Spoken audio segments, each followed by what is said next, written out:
Alright bro, we all know this person. This is person A, that's what I'm calling him. Someone who is always complaining, always has problems, but somehow doesn't find the will to do what they need to do.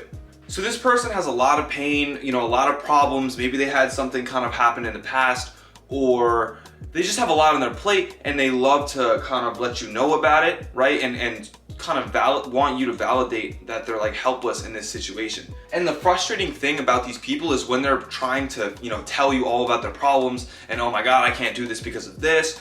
This is why I can't get in the gym. This is why I can't, take a next step in my life, whatever, right? X, Y, Z. And you say, oh, well, you could do this, you could do that, whatever, right? You try to propose solutions. They shoot down solutions with no proof whatsoever. When you try to provide them with solutions, they fundamentally just don't look at the optimism within it, right? They don't look at the side of it, like maybe that is a solution.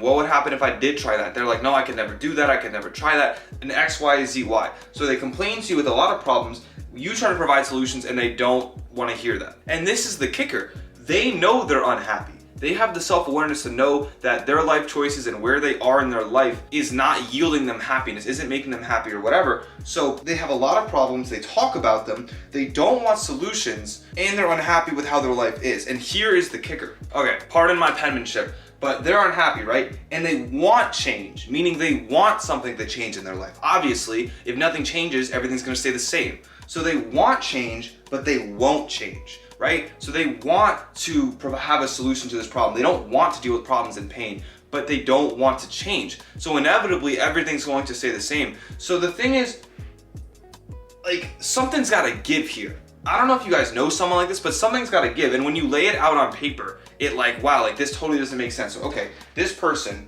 has problems and feels pain, right? And they get potential solutions without even trying to try them. They shoot them down.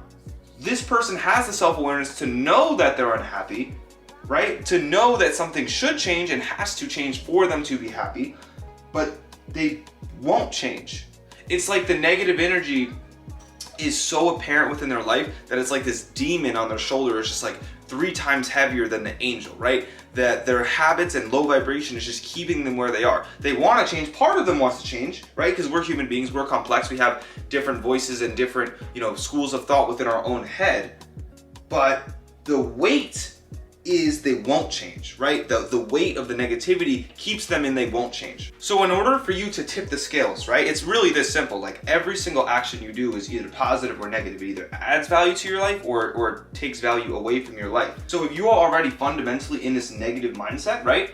You have to start doing habits and actions that will start tipping the scales towards positive, towards change, towards, more uplifting belief systems, right? So these are just a few examples, right? You could either, go get some nature, or you could just sit in the room and, sit in kind of a darkness by yourself. You could work out or you could not. You could be social, you could be alone. You could read or you could kind of be on technology.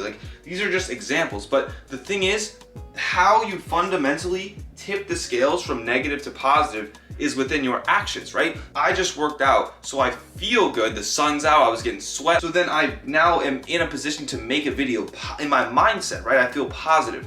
But if you don't, and I just sat in my room on my phone all day, I wouldn't have the energy and perspective and uplifting thoughts to make a video because you have a voice in your head. So what happens to these people who get locked into being unhappy and they get locked into, not even giving a potential solution a chance, their negative thoughts are so rampant that they won't even let them explore it. So it kind of starts with the framework of, your habits and your actions. I mean, it can go deeper, you can go to a therapist, you can whatever.